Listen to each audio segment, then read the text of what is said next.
আসসালামু আলাইকুম। আমার নাম আব্দুল্লাহ আল মুক্তাদির। আমি মিরপুর 1 নম্বর থেকে এসেছি।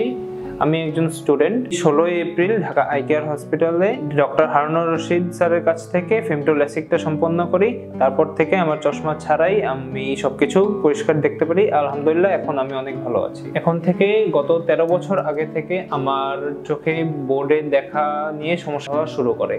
তখন আমি ডক্টর দেখাই, তারপর আমার চোখের পাওয়ার 2.5 থেকে শুরু হয়। এরকম 13 বছর যাবৎ বাড়তে বাড়তে আমার -8.50 পর্যন্ত আসে এবং আমার চোখের আরো অনেক সমস্যা হতে থাকে দিন দিন।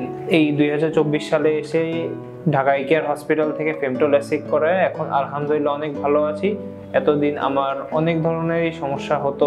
বিভিন্ন চশমা পরে থাকতে, কোথাও খেলতে গেলে যদি চশমা হঠাৎ করে পড়ে যায় বা সাঁতার কাটতে গেলে চশমাটা খুলে নিতে হতো, তখন দেখতে অসুবিধা হতো। তারপর নানা ধরনের সমস্যা হতো আমার। পড়ালেখাতেও আমার চশমা ছাড়া অনেক সমস্যা হতো। এখন আলহামদুলিল্লাহ অনেক ভালো আছি। গত 7-8 বছর আগে আমার বড় ভাই ডক্টর হারুনুর রশিদ স্যারের কাছ থেকে ল্যাসিক অপারেশন করায়। তো এখন পর্যন্ত আল্লাহর রহমতে সে অনেক ভালো আছে।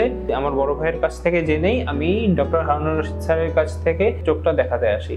তখন ঢাকা আই কেয়ার হসপিটালের প্রথম রিপোর্ট অনুসারে তো আমরা চোখ পরীক্ষা করে দেখলাম কর্নিয়াল এন্ড স্পেশাল রেটিনা ভালো থাকলেও তোমার কর্নিয়াটা স্বাভাবিকের তুলনায় পাতলা কর্নিয়াতে আমরা ল্যাসিক করতে পারি, কারণ আমার চোখের রেটিনাতে কিছু প্রবলেম ছিল। রেটিনা স্পেশালিস্ট বলেছেন যে তোমার রেটিনাতে কিছু দুর্বলতা আছে, ল্যাটিস ডিজেনারেশন আছে, ছিদ্র আছে। তিনি সাজেস্ট করেছেন যে লেজার করো। সেটা ঢাকা আই কেয়ার হসপিটাল থেকেই আমি চিকিৎসা করানোর পর ডক্টর হারুনুর রশিদ স্যার আমাকে বলে যে এখন আমার চোখটা ল্যাসিক করানোর জন্য উপযুক্ত আছে।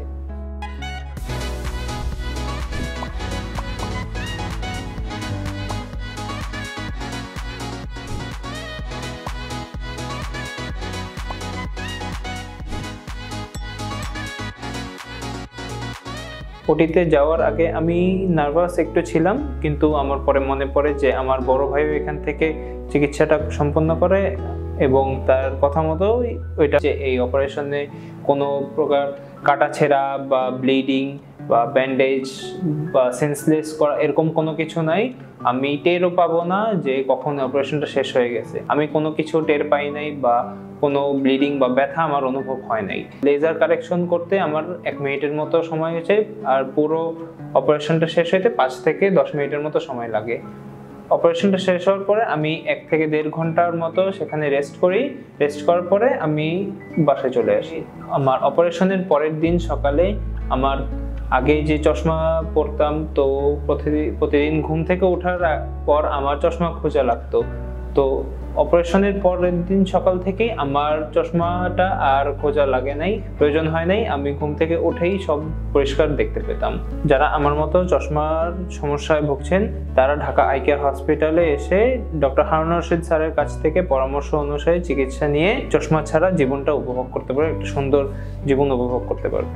আমার এই এত বছরের একটা চশমা, এটা সমস্যার সমাধানের জন্য আমি Dhaka eye care hospital doctor Harunur Rashid স্যারকে অনেক ধন্যবাদ দিতে চাই। আমার এখন একটা চশমা ছাড়া একটা জীবন উপভোগ করতে পারবো আমি। ঢাকা আই কেয়ার হসপিটাল, চোখের যত্নে উৎকর্ষের ছোঁয়া।